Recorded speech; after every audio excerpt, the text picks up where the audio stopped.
حبيبنا ياسين. طيب طيب بارك الله. الحمد لله الواحد القهار الذي أغرق في لجة البحر في جلجة عين بحر الوحدة. اللهم بأحديتك فأغرقنا فيك يا أحد يا أحد يا واحد بحق سيدنا محمد صلى الله عليه وسلم. أشهد أن لا إله إلا الله وأشهد أن محمدا عبده ورسوله. اللهم صل على سيدنا محمد. اللهم صل على محمد. اللهم صل على سيدنا محمد سيد الموحدين وعلى آله المطهرين. أما بعد. Abuya Habib. Nah, kalau beliau abuyanya hakiki nih. Kalau saya abuyanya lakobi aja.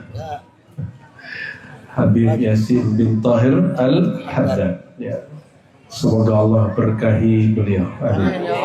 Semoga hadirnya zuriat Nabi SAW di majelis ini tanda nazrah Muhammadiyah ada pada kita. Amin.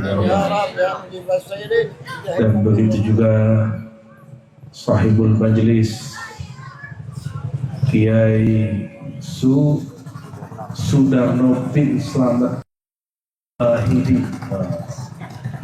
Kasih nisbatnya dong. Al-Wahidi, murid dari Mbah Yai Syekh Abdul Majid. Ya, Mbah Yai Abdul Majid ini kalau kita baca sholawatnya terlihat ada beberapa thariqah di dalam dirinya, dan yang paling pasti thariqah Idrisiyah. Idrisiyah itu satu-satunya thariqah yang sering menggunakan kalimat fi kulli lamhatin wa nafasin. Nah, itu khasnya. Namun beliau sepertinya tidak mau menyebut nama thariqah karena khawatir orang takut gila. Karena di Jawa dulu masuk thariqah dituduh gila. Ternyata beliau buat majelisnya lebih gila lagi daripada orang thariqah. Lebih gila rindunya kepada Rasulullah SAW. Lebih gila rindunya kepada Allah Subhanahu wa Ta'ala. Selamat wahai orang-orang gila. Satu kali Sayyidina Umar berkalam, ya Rasulullah, apa-apaan itu orang zikir kok nangis-nangis, ya, kayak orang gila. Hadis Imam Baihaqi. Apa kata jawab Sayyidina Muhammad SAW? Uzkurullah hatta yakulu al-munafiqun majnun. Zikirlah kamu sebanyak-banyaknya, seasik-asiknya, sehingga orang munafik tuduh kamu gila. Akhirnya Sayyidina Umar berhenti mengatakan itu gila, karena khawatir disebut munafik oleh Rasulullah Sallallahu Alaihi Wasallam. Semoga beliau dan murid-muridnya dan pengamal sholawatnya, pengamal zikir-zikirnya diberkahi nazrah rahmah dari baginda Nabi Muhammad Sallallahu Alaihi Wasallam. Wali itu kalau mau angkat wali cukup pandang aja, Pak. Banyak orang beramal ribuan tahun tapi tidak dipandang oleh wali, gak diangkat. Maka kalimat tadi itu wanzur ilayya sayyidi binazratin musilatin lil hadra aliyah, itu dia. Kalau di dalam silsilah tariqat Naqsyabandi ada seorang imam namanya Imam Maulana Ma'sum bin Ahmad bin Abdul Ahad As-Sirhindi Al-Faruqi, zuriat Sayyidina Umar Al-Faruq. Beliau mujaddid setelah ayahnya. Apa kata murid-muridnya? Man nazarahu syekhuna asbaha waliyan. Orang yang dipandang dengan dalam oleh guru kami pasti jadi wali. Loh, dari mana dalilnya? Coba yang belajar hadis, siapa yang disebut sahabat? Sahabat Nabi itu siapa? Man ra'an nabiyya sallallahu alaihi wasallam, ya, siapa yang memandang Nabi Muhammad sallallahu alaihi wasallam dan beriman, tasdik dan mati dalam keadaan iman. Itu memandang Nabi. Gimana kalau Nabi yang pandang? Kalau Nabi memandang, maka Nabi doa, ya Allah pilihlah untukku 2 orang berani di Mekah, salah satu saja yang jadi awanku, jadi penolongku. Terpilihlah Sayyidina Umar karena Nabi meliriknya. Jadi sekali dipandang Rasulullah SAW, selama-lamanya dipandang oleh Allah Subhanahu Ta'ala. Maka wali-wali Allah itu kalau buat nazrah, ini beda dengan ro'a, ru'yah. Kalau nazrah itu ada faidnya, ada limpahan nurnya. Semoga majelis ini dilimpahkan oleh Allah al-faid ar-rahmani, amin rabbal alamin. Seperti ditulis Syekh Abdul Qadir Jilani, al-fathur rabbani wal-faid ar-rahmani. Ditulis juga oleh Sidi Ahmad Tijani, al-faid ar-rahmani. Judul kitab. Padahal itu bukan judul, itu gelar kewaliannya. Itu gelar apa? Kewalian. Allahumma sholli ala sayyidina Muhammad. Kita bersyukur, alhamdulillah negeri ini negeri yang memberi kebebasan untuk orang bermajelis. Alhamdulillah. Ya, ini kan sudah seberangnya sudah negara lain kan. Itu nggak boleh bikin majelis begini sembarangan. Bisa dibubarin, bisa difatwakan sesat, ya. Apalagi tidak gabung dengan Jam'iyah Thariqah Al-Mu'tabarah. Ya kenapa tidak gabung? Karena ini bukan Thariqah, ini majelis salawat, gitu ya. Walaupun isinya Thariqah juga. Allahumma sholli ala Muhammad. Tadi saya janji kita coba bongkar dikit-dikit lah, ya. Apa sih isinya salawat wahid?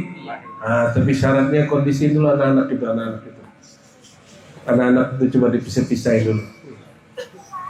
Jangan diusir, dipisahin aja, ya. Khalas, mari kita kirim suratul Fatihah untuk orang yang mempopulerkan salawat ini. Syekh Kiai Haji Abdul Majid. Al-Fatihah. Bismillahirrahmanirrahim. Ya Allah, ya Rasulullah. Syaratul dinar muladhdallin.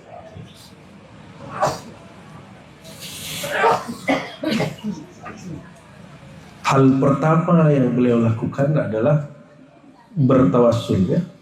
Ihda'us thawab ila hadrati Sayyidina Muhammad sallallahu alaihi wasallam. Al-Fatihah. Berapa kali Fatihahnya? 7. Nah, itu ada rahasianya itu. Orang kalau Fatihah 7 kali, cepat istihdar Nabinya, cepat merasakan hadir Nabi Muhammad sallallahu alaihi wasallam. Nabi Muhammad selalu hadir karena alam ini tercipta dari nurnya, ya. Alam ini tercipta dari nurnya. Gimana kalimatnya? Alaika nurul khalqi hadiyal anami. Wahai Rasulullah, engkaulah sirnya semua cahaya yang ada di alam semesta. Semua makhluk tercipta dari nurmu. Maka orang memandang kemanapun sebenarnya ada sir nurnya Nabi Muhammad sallallahu alaihi wasallam, ya. Kalau orang faham begini, mimpi itu mudah. Yang bilang mimpi susah, lah mimpi tidak diusahakan. Mimpi itu mauhibah, hadiah bagi orang yang cinta. Mungkin kita kurang cinta sehingga masih belum jumpa di alam mimpi. Maka tidak usah urus mimpi, uruslah pikiran saat sadar, uruslah kolbu saat kita jaga. Adakah kita merindui Sayyidina Muhammad sallallahu alaihi wasallam?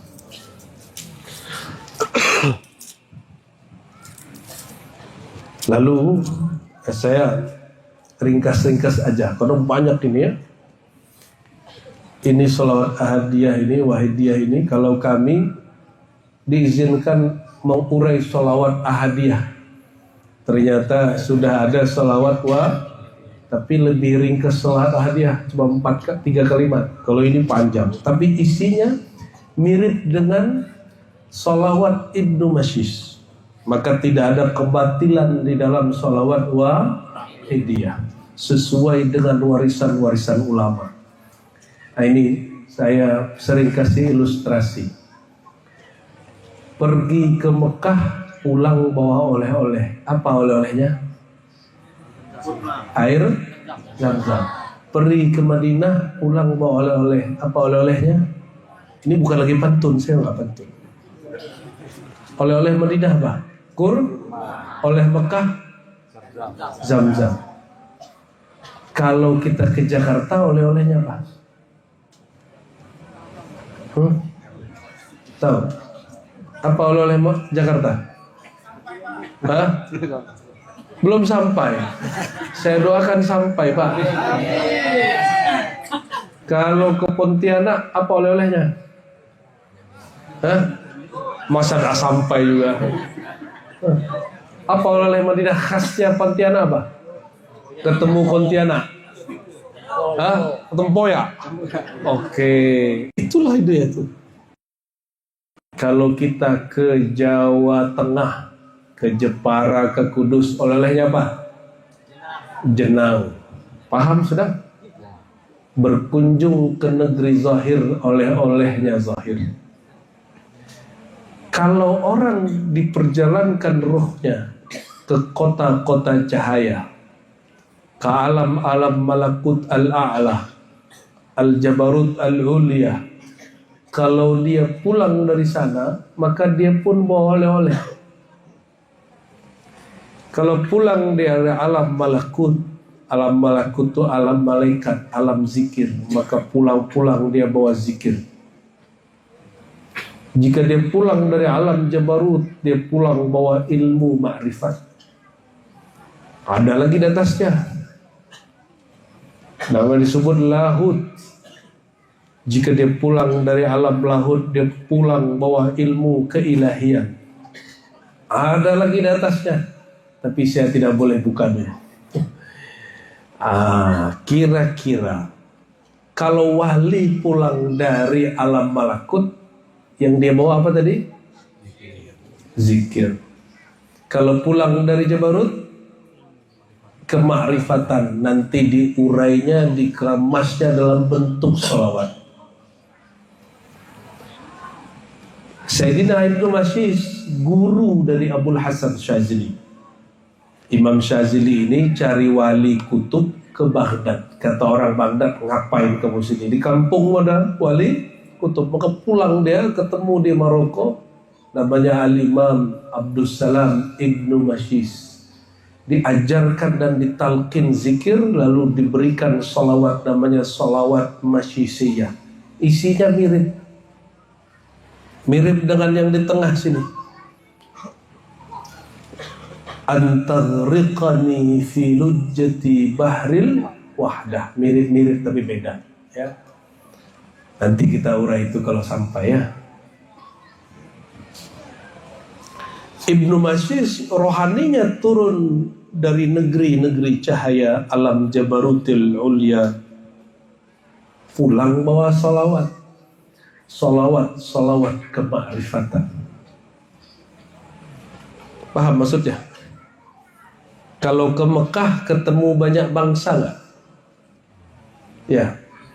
Tapi ketemu banyak bangsa nggak ketemu wali, percuma. Maka yang paling penting jumpa seorang wali atau pemimpin wali atau Sayyidul Anbiya wal Mursalin, itu sudah paling cukup.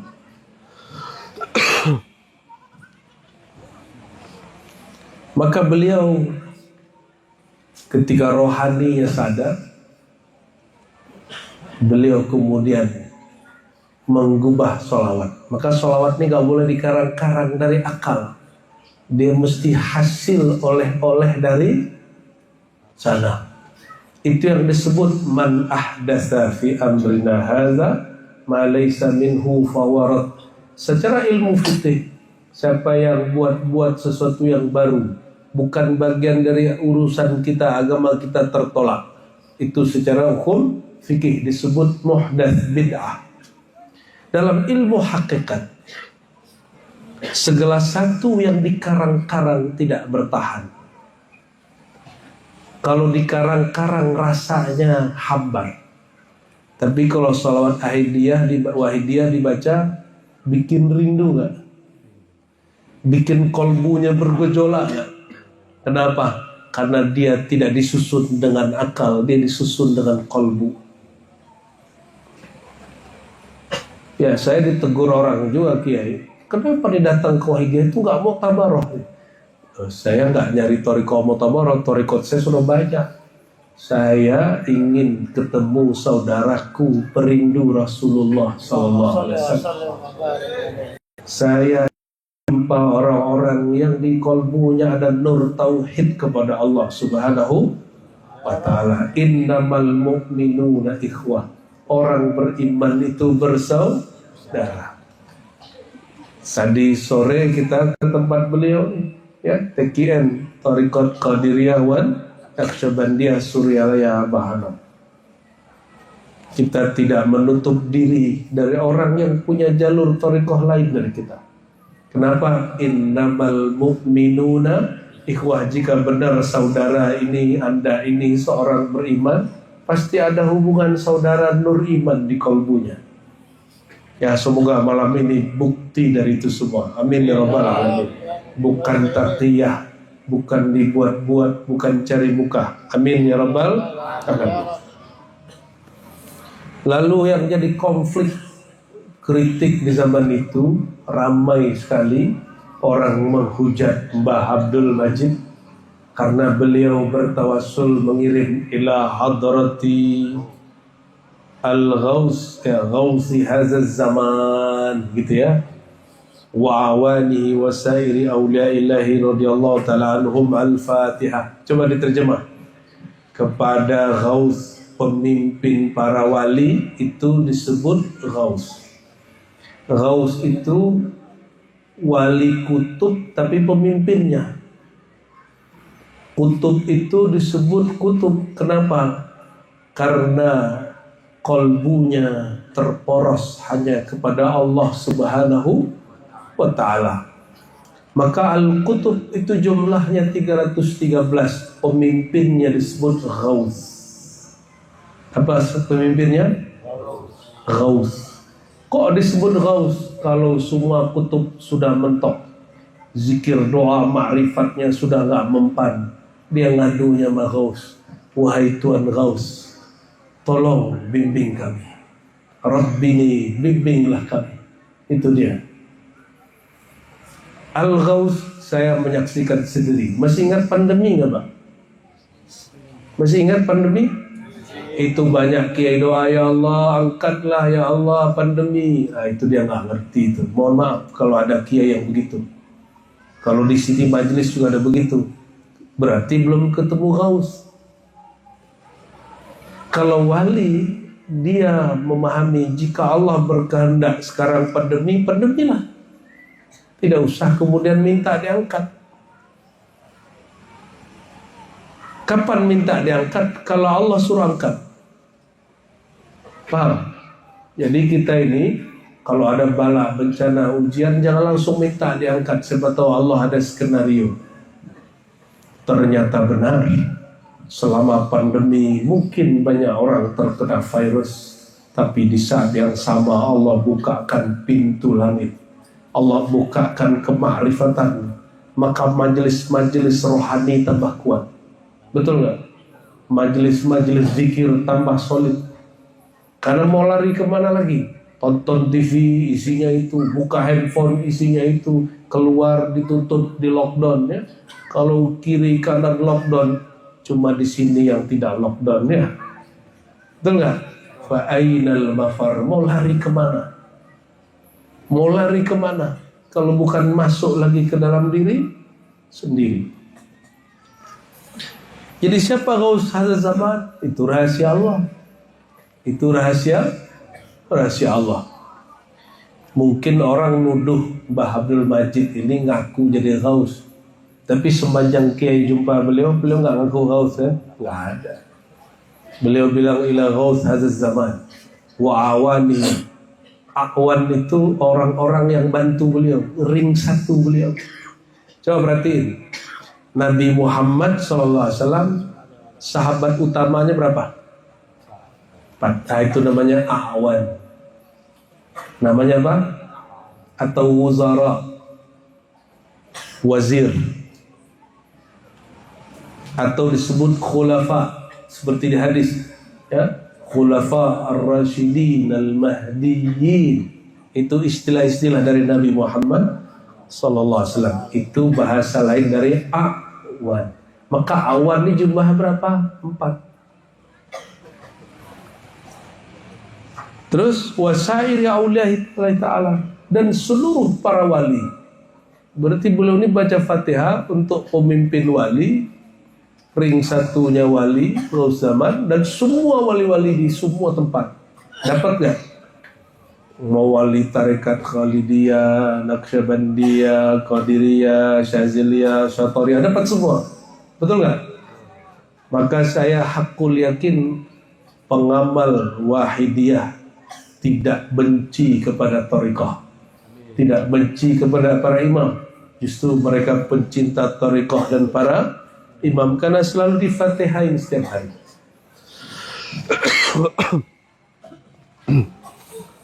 Allahumma ya wahid, ya ahad, ya wajid, ya jawad.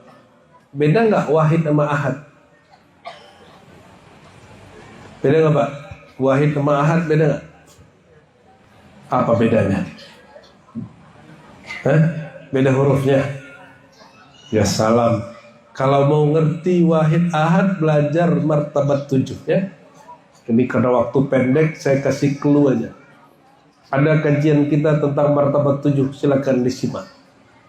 Ada perbedaan martabah al-ahadiyah dan martabah al-wahidiyah. Monggo nanti disimak. Kalau itu panjang sekali. Itu pertemuan berkali-kali, saya ringkas menjadi beberapa jam saja. Intinya, wahid itu nama Allah sudah zahir. Kalau ahad, nama, asma, af'alnya belum zahir, masih batin dalam sirzatnya Allah subhanahu wa ta'ala. Maka orang manggil ya wahid, ya ahad, maka sebenarnya kemakrifatan dia sampai ke sana. Wahai yang namanya telah zahir ataupun namanya masih tersimpan di dalam kerahasiaannya. Paham gak? Insya Allah Pak. Walaupun kepala tidak paham, ruhnya pasti paham Pak. Karena ini makan ruh. Makanan ruh itu, walaupun otak gak sanggup, ruhnya asik aja. Ruhnya asik aja, tenang aja Pak. Ini Ar-Razi ini ngomong apa gitu, udah diarin aja, tasdik aja Pak. Ya wajid, ya jawad, salli wa sallim wa barik ala Sayyidina Muhammad wa ala ali Sayyidina Muhammad fi kulli lamhatin wa nafasin bi'adadi ma'lumatillahi wa fuyudatihi wa amdadih. Beliau ini wafat tahun berapa Kiai? Mbah Abdul Majid ini? Enggak, kira-kira tahun berapa wafat itu? Tahun 90-an. 90-an. Berarti pernah ke Mekah ketemu dengan Syekh Ahmad As-Sunusi berarti. Atau ketemu dengan Syekh Mukhtar At-Tariq Bogori di Mekah. Ya, beliau itulah yang mengijazahkan tariq sholawat dengan lafaz begini. Allahumma salli ala Sayyidina Muhammad wa ala ali Sayyidina Muhammad fi kulli lamhatin wa nafasin bi'adadi ma'lumatillahi wa fuyudatihi wa amdadihi. Dibaca berapa kali? Ya, itu sholawat turun kepada Imam Syazili, lalu turun kembali kepada Sidi Ahmad bin Idris Al-Idrisi. Bagian dari Sadah ada Risah. Sidi Ahmad ini Al-Idrisi thariqatnya masyhur di Mekah, dimasyhurkan terakhir oleh Sayyid Muhammad Alawi Al-Maliki. Jadi saya tanya murid beliau di Purworejo, Bahyai, thariqat terakhir Sayyid Muhammad apa? Thariqat Idrisiyah lebih sering dipakai karena sholawatnya sholawat ikhtisar. Apa ikhtisar? Baca satu sholawat tapi hukumnya sepanjang masa. Fi kulli lamhatin wa nafasin. Apa artinya? Setiap detik, setiap gerak, setiap diam, setiap nafas. Semoga sholawat Allah mengalir kepada baginda dan keluarganya. Ya, walaupun kita tidur, itu doa, sholawat, Allah hitung kita lagi sholawat. Ini diijazahkan Nabi Khidir, lalu Nabi Muhammad SAW secara rohani kepada Sidi Ahmad bin Idris Al-Idrisi. Di Negeri Sembilan itu ada namanya Thariqat Ahmadiyah Idrisiyah Linggi. Itu mulai dari syekh yang pertama sampai terakhir itu zuriat keluarga zuriat sampai 7 atau 9 generasi nggak putus. Ini baru putus. Ya. Saya jumpa dengan murid Tuan Guru Abdul Rashid Linggi, namanya muhaddis. Beliau punya murid seorang Habib di Brunei, namanya Al-Habib Muhsin Al-Kaf. Habib Muhsin bin Ahmad Al-Kaf yang menyusun Ratibul Kaf, Ratib Al-Kaf. Jadi Ratib Al-Kaf ini baru nih Habib ya. Kalau Ratibul Haddad sudah lama Habib ya. Al-Attas sudah banyak, Sakran sudah banyak. Ini Ratibul Al-Kaf. Salah satu yang diijazahkan beliau salawat Sidi Ahmad bin Idris Al-Idrisi seperti ini. Jadi salawat ini tidak ada kebatilan, tidak bid'ah, monggo diamalkan tanpa ragu dan syak. Ya, jadi jangan kemudian ragu lagi baca salawat seperti ini. Kita masuk ke doanya.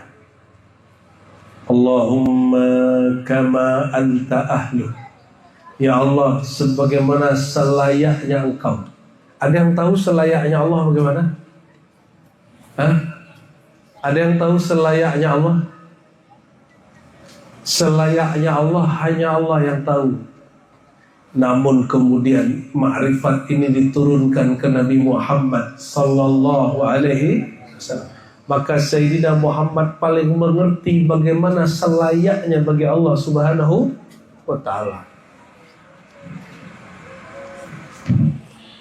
Salli wa sallim wa barik ala Sayyidina wa maulana wa syafi'ina wa habibina wa qurrati ayunina Muhammad sallallahu alaihi wasallam. Sayyidina, maulana, syafi'ina, habibina, qurratu ayunina, ini bagian dari nama Sayyidina Muhammad SAW. Jadi beliau ini bernama As-Sayyid, bernama Maulana, bernama Syafi', bernama Habib, bernama Qurratu Ayun. Kalau buka kitab Dalail jumpa nama Nabi lebih dari 200, benar nggak? Dan ini bagian dari nama beliau. Dalailul Khairat Imam Jazuli, Tariqat Jazuliyah, cabang dari Syaziliyah. Bapak Ibu Saudara, bukan Allah, kita ini kalau tambah kenal orang, tambah tahu namanya, gelarnya, kebiasaannya, panggilan sayangnya. Kiai sama istri punya panggilan khusus gak? Rahasia katanya. Karena kalau beliau panggil bisa datang kapanpun ya. Nanti kalau dikasih ke saya, nanti ke saya datangnya nanti. Ada panggilan rahasia. Itu dia. Seorang kekasih juga punya panggilan rahasia kepada Sayyidina Muhammad sallallahu alaihi wasallam. Rahasia itu bukan berarti yang lain nggak tahu, tapi maksudnya dia panggil dengan nama ini dan orang nggak tahu kalau itu adalah namanya, ya. Sallallahu alaihi wasallam. Lanjut dikit lagi nyampe ke yang paling pentingnya. kama huwa aluhu nas'aluka Allahumma bihaqqihi. Ya Allah, kami memohon dengan keberkahan, dengan hak kemuliaan Nabi Muhammad SAW. Ini namanya tawassul bizatil Mustafa. Tawassul itu ada 3 jenis. Tawassul dengan asma dan sifat Allah. Contoh, ya arhamar rahimin birahmatika ya arhamar rahimin, dengan rahmat engkau ya Allah. Rahmat itu sifat Allah. Kita doa, ya Jawad, ya Jawad, ya Jawad, ya Wajid, ya Wajid, ya. Ya Ghani, ya Mughni, aghnina amma siwak. Kita namanya bertawassul dengan asma. Ada tawassul dengan amal soleh. Orang yang terjebak, ya, masuk goa. Di dalam goa, masuk, tiba-tiba ketutup oleh batu, sakhrah. Maka orang ini yang bertiga sebut semua amal dia yang paling ikhlas dan mengatakan, ya Allah, jika betul aku ikhlas, tolong buka. Yang satu kebuka sedikit, yang satu lagi buka sedikit, yang terakhir kebuka lagi semua. Itu tawassul dengan amal soleh. Adakah amal soleh tanpa orang soleh? Nah, inilah perbedaan Ahlus Sunnah dengan Wahabi. Paham? Bagi Wahabi boleh tawassul dengan amal soleh, tapi tidak boleh tawassul dengan orang soleh, kecuali orangnya hidup dan ada di hadapan. Nah, ini kita kasih tahu kepada Wahabi. Kami tidak benci Wahabi.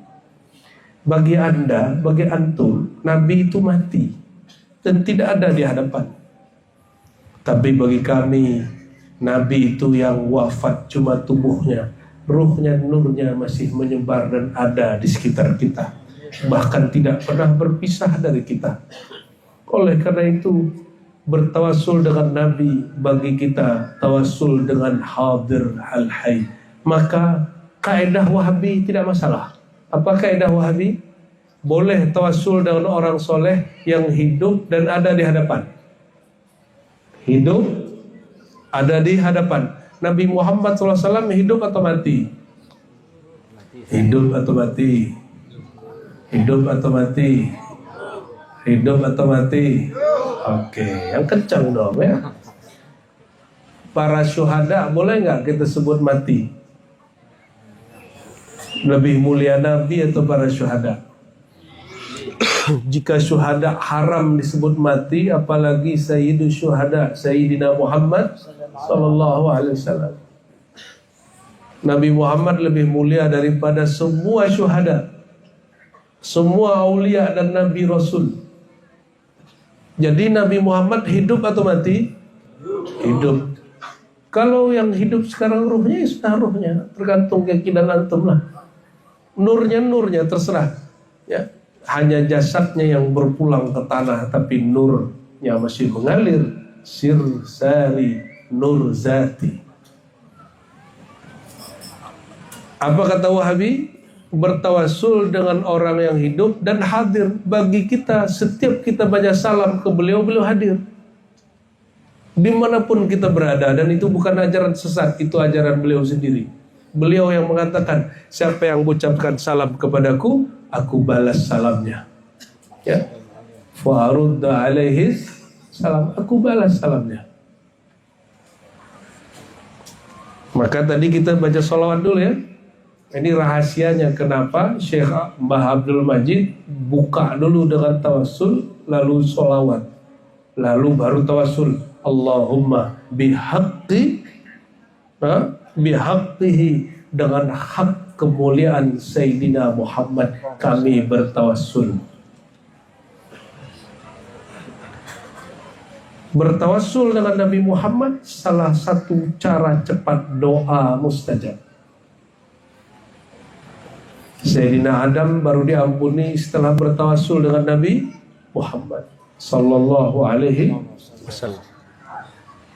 Ada orang buta ya datang ke Sayyidina Utsman bin Affan, minta disembuhkan dengan doa. Tapi Sayyidina Utsman lagi sibuk, maka ditarik oleh Utsman bin Hunayf. Kata Utsman bin Hunayf, sini kawan, jangan ganggulah Utsman tuh ya. sama saya aja. Dulu ada orang buta datang ke Nabi, lalu Nabi ajarkan sholat 2 rakaat, wudu, sholat 2 rakaat, doa. Doa tawassul, bertawassul dengan Nabi Muhammad SAW. Lalu ketika diusap mukanya, matanya langsung bisa lihat. Ya cuma itu tergantung yakin orang itu. Kalau orangnya nggak yakin, mau 1000 kali sholat dan tawassul tidak balik-balik matanya ya. Tapi apa kata Nabi? Jika kamu sabar, sebaiknya kamu tetap buta. Karena fitnah mata ini banyak sekali. Benar nggak? Mau kiai nggak kiai, mata ini kalau sudah ngelihat yang bening jelalatan Pak. Jujur kiai, sohe nggak? Sohe. Jadi sebenarnya yang dikhawatirkan oleh orang Wahabi saudara kita itu bahwa tidak boleh tawassul kecuali dengan hidup dan hadir, itu sesuai dengan kaidah kita.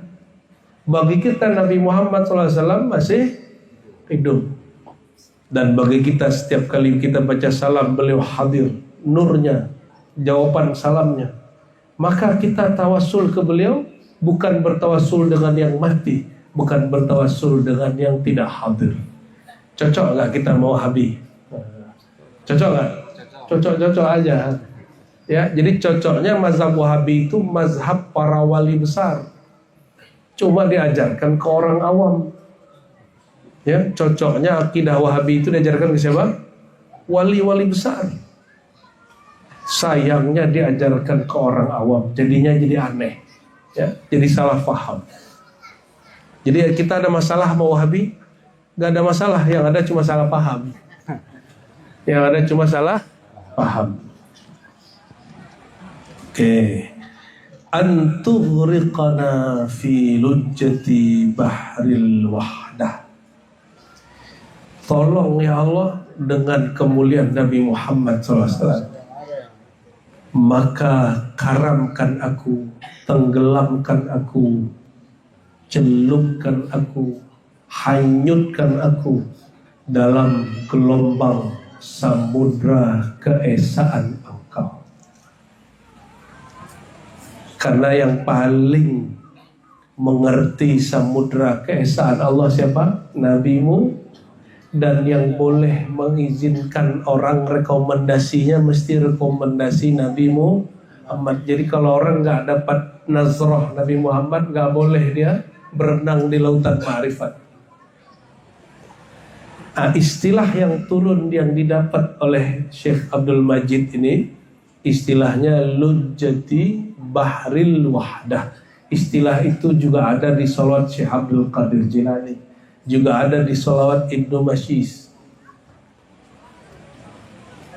Kalau di Ibnu Mashis, lemparkanlah aku ke dalam samudra biharil ahadiyah. Mirip tak? Mirip ya Habib ya? Jadi bedanya apa? Kalau di sini hanyutkan aku, lenyapkan aku, tenggelamkan aku. Kalau Ibnu Mashis, lemparkan aku, ya. Aku nggak mau, paksa aja gitu maksudnya. Bermohon-mohon kepada Rasulullah SAW, ya, supaya Rasulullah memberi syafaat kita, supaya kita dikaramkan, ditenggelamkan, dihanyutkan dalam samudera keesaan. Kalau orang sudah tenggelam dalam keesaan Allah, apa efeknya Pak? Apa efeknya Pak? Ini jangan gagah-gagahan doang baca salawat beginian. Mesti ada efeknya.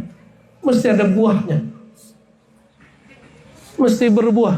Kalau enggak nanti beliau nangis di alam sana. Ya, muridnya gagah-gagahan doang baca salawat. Ya, apa buahnya? Yang maha wujud itu cuma Allah. Sedangkan selain Allah bersumber dari wujudnya. Maka al-wujud al-hakiki, wujud Allah, selain beliau, selain dia, hanya limpahan dari wujudnya. Nih muqaddimah. Baru muqaddimah. Kita nggak boleh dalam-dalam amat ini, karena majelisnya majelis am. Ya, ini pakai akidah Asy'ari aja. Imam Asy'ari yang menyusun sifat 20, apa kata beliau? Wujud itu dua aja.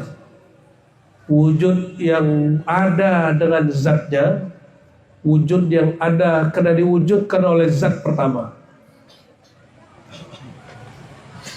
Wujud yang kedua siapa?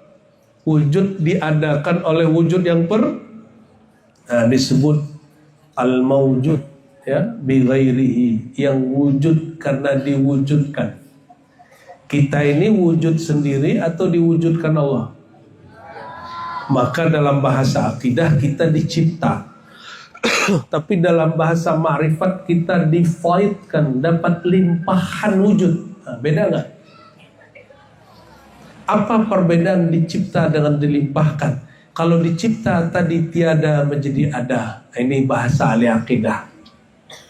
Kalau bahasa perindu pecinta, bahasanya faid, limpahan. Kita ini terlimpah dari wujud Allah SWT. Maka kita ini limpahan wujudnya, tapi kita bukan wujud Allah. Kita ini hanya limpahan dari wujud, tapi kita tidak langsung. Wujud Allah melimpah pertama kali menjadilah Nur Muhammadi, An-Nur Al-Muhammadi, karena tercipta dari Nur Allah, maka disebut Nur Zati. Sedangkan kita ini Nur Idafi, ya, Nur Wasfi.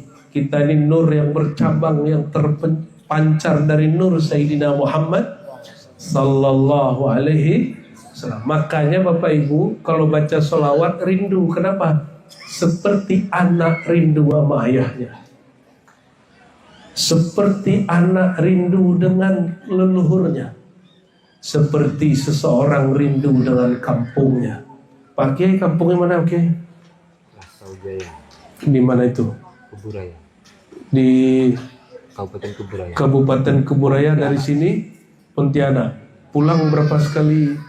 Sekali sebulan, sekali berapa? Sekarang di sini. Oh, udah jadi orang sini. Udah tegadai orang sini, jadi sini orang sini ya. Oh, sudah dibeli sama orang Mempawah. Cintanya sudah tergadai ya. Alhamdulillah. Tapi masih rindu kampung nggak, Ge? Rindu kampung. Tapi kampung sejati bukan lahirnya jasad ini. Kampung sejati ketika nur kita terbit pertama kali. Sallallahu alaihi wasallam.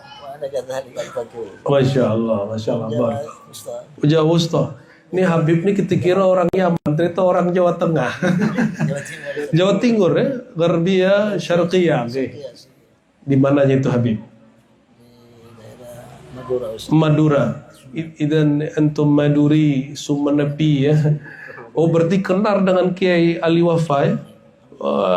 Kiai Ali Wafa, Syekh Ali Wafa ini punya Bunten, beliau ini mursyid Tariqah Naqsyabandiyah Muzhariyah, punya anak orang alim, boleh disebut di antum ini kan Arab maklum bukannya. Ya. Jadi sekampung dengan Habib itu ya. Itu guru saya Habib.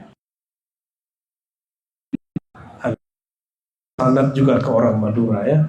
Alhamdulillah. Lanjut. Jadi kita ini harus memohon-mohon kepada Allah dengan bertawassul kepada zat yang sudah lama ia tenggelam, bahkan menjaga lautan Bahrul Wahdah, lautan keesaan. Lalu kalau kita betul-betul sudah tenggelam dalam samudra keesaan Allah, apa efeknya?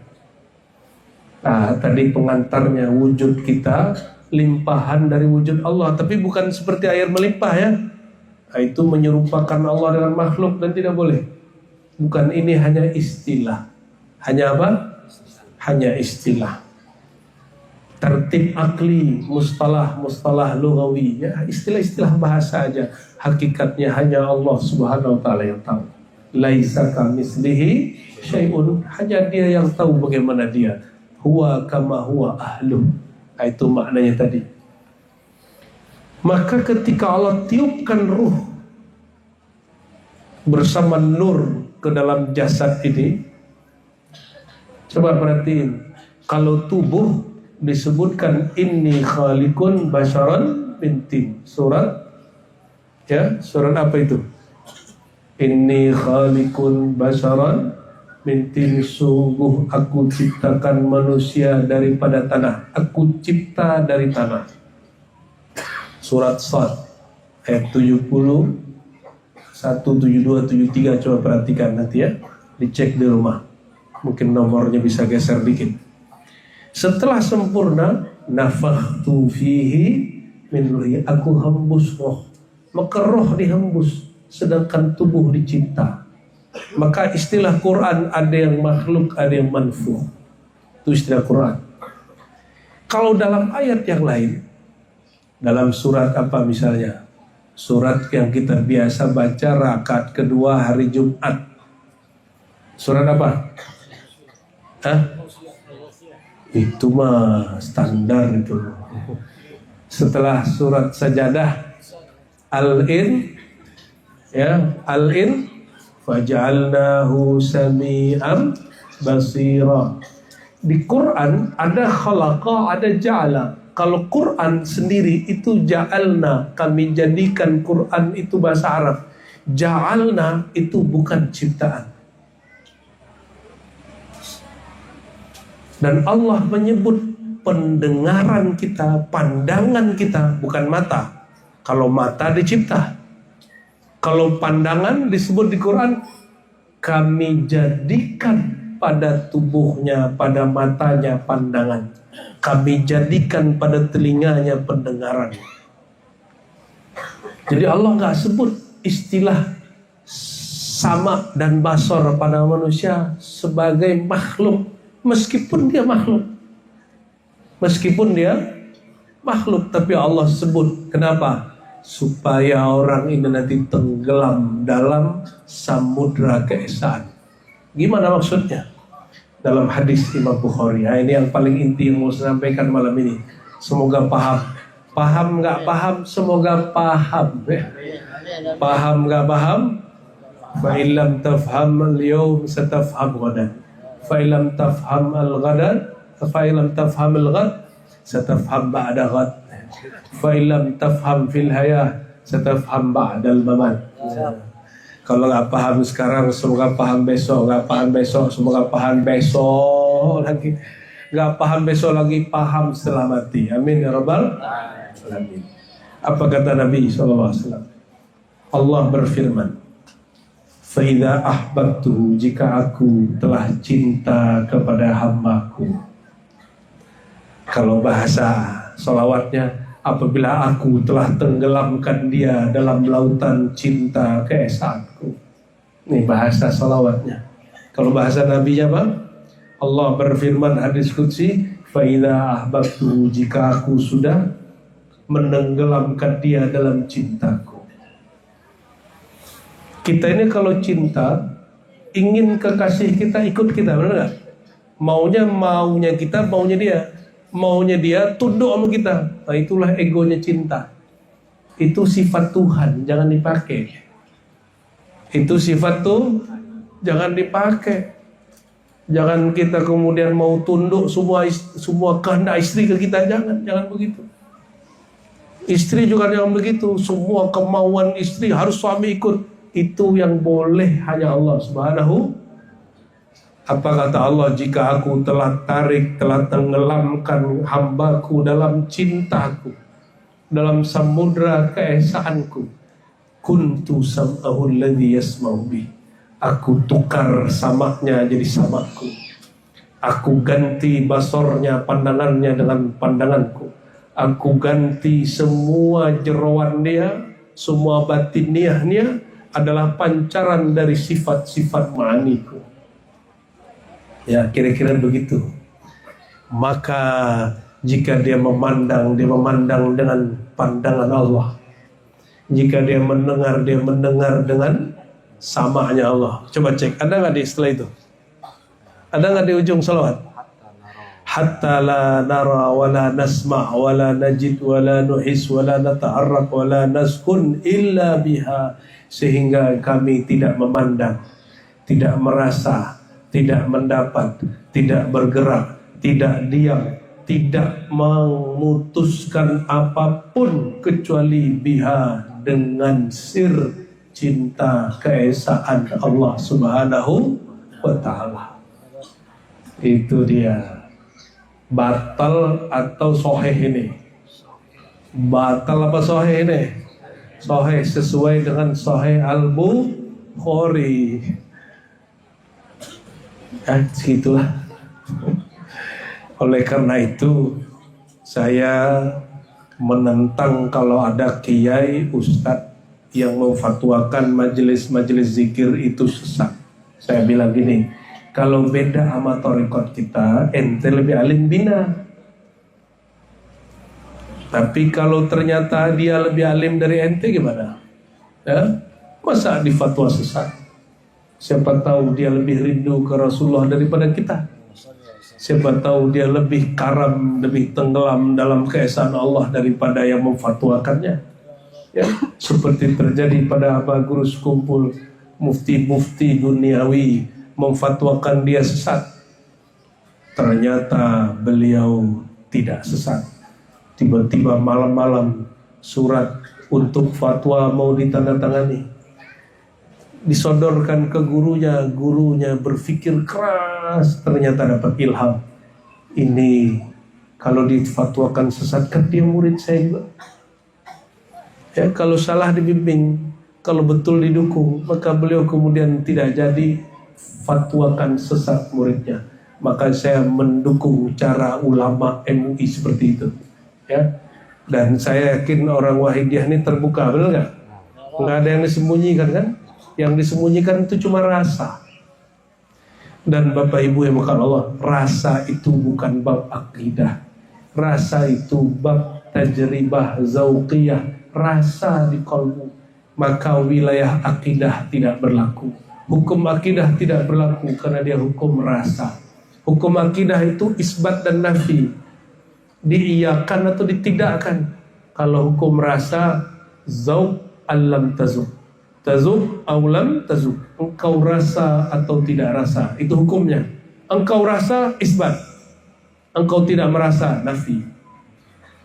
Engkau tidak merasakan nikmatnya tenggelam dalam kerinduan kepada Rasulullah, engkau tidak akan faham bab ini. Dan ini bukan untuk difatwakan, bukan untuk difatwakan, ini untuk dirasakan. Maka Imam Ghazali berkalam, ya, man lam yadhuk lam yadri atau lam ya'rif lam yudrik. Siapa yang tidak pernah melalui merasakan, dia tidak akan pernah mengerti. Semoga Allah berikan zauq tenggelam dalam lautan keesaannya, lautan cinta rindu kepada kekasihnya, sehingga jika kita mendengar dengan tajalli sifat ma'aninya, sehingga kita ketika rindu, kita rindu hanya kepada kekasihnya.